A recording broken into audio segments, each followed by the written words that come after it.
नमस्कार, स्वागत है आपका गोरखपुरिया न्यूज चैनल में और मैं हूं आपके साथ वैशाली। दीनदयाल उपाध्याय गोरखपुर यूनिवर्सिटी के एग्रीकल्चर इंस्टीट्यूट ने विटामिन ए से भरपूर गोल्डन शकरकंद पर एक नई रिसर्च परियोजना शुरू की। इस परियोजना में किसानों के कल्याण के लिए काम करने वाली संस्था पार्टिसिपेटरी रूरल डेवलपमेंट फाउंडेशन का सहयोग प्राप्त है। ये रिसर्च किसानों की आय में वृद्धि करने और जापान तक गोल्डन शकरकंद के एक्सपोर्ट की योजना को लेकर की जा रही है। गुरुवार को जापान से आए एक प्रतिनिधिमंडल ने एग्रीकल्चर इंस्टीट्यूट का दौरा किया और वहां की व्यवस्थाओं का रिव्यू किया। इस दौरान पीआरडीएफ के अध्यक्ष प्रोफेसर रामचीत चौधरी ने बताया कि गोल्डन शकरकंद बच्चों के लिए एक बेहतरीन न्यूट्रिशन रिच विकल्प है, खासकर उन देशों में जहां विटामिन ए की कमी से बच्चों में कई स्वास्थ्य समस्याएं उत्पन्न होती हैं। उन्होंने ये भी बताया कि गोल्डन शकरकंद से बने विभिन्न उत्पाद जैसे चिप्स, बिस्किट, पेय पदार्थ और पकौड़े बनाए जा सकते हैं।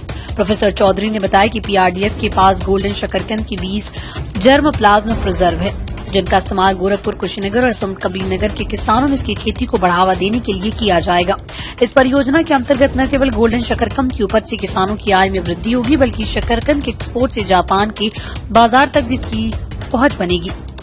एग्रीकल्चर इंस्टीट्यूट के निदेशक प्रोफेसर शरद कुमार मिश्र ने इस पहल की सराहना करते हुए कहा कि इससे यूनिवर्सिटी के एग्रीकल्चर इंस्टीट्यूट को एक नई दिशा मिलेगी। उन्होंने बताया कि शकरकंद के विभिन्न प्रोसेसिंग टेक्निक्स के बाद उसके पोषक तत्वों में कैसे बदलाव आता है, इस पर भी गहन अध्ययन किया जा रहा है। उनका मानना है कि गोल्डन शकरकंद की खेती से न केवल किसानों के अर्निंग्स बढ़ेंगी, बल्कि विटामिन ए की कमी से होने वाली बीमारियों का भी सीधा समाधान होगा।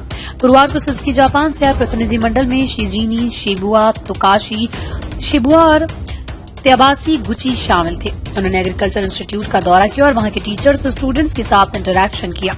इस दौरान उन्होंने पूरी कार्य योजना को समझा और इसकी सफलता पर जोर दिया। उल्लेखनीय कि सुजुकी रेक्स का हैदराबाद में एक प्रोसेस प्लांट भी है, जहां विभिन्न उत्पादों की प्रोसेसिंग की जाती है। इस परियोजना के तहत गोल्डन शकरकंद को न सिर्फ जापान में एक्सपोर्ट किया जाएगा, बल्कि इससे किसानों के लिए नए आय के रास्ते खुलेंगे, जिससे भारतीय कृषि क्षेत्र को एक नया दिशा मिलेगा, जो न केवल किसानों की आय बढ़ाने में मदद करेगा, बल्कि स्वास्थ्य के दृष्टिकोण से भी ये एक अहम कदम साबित होगा।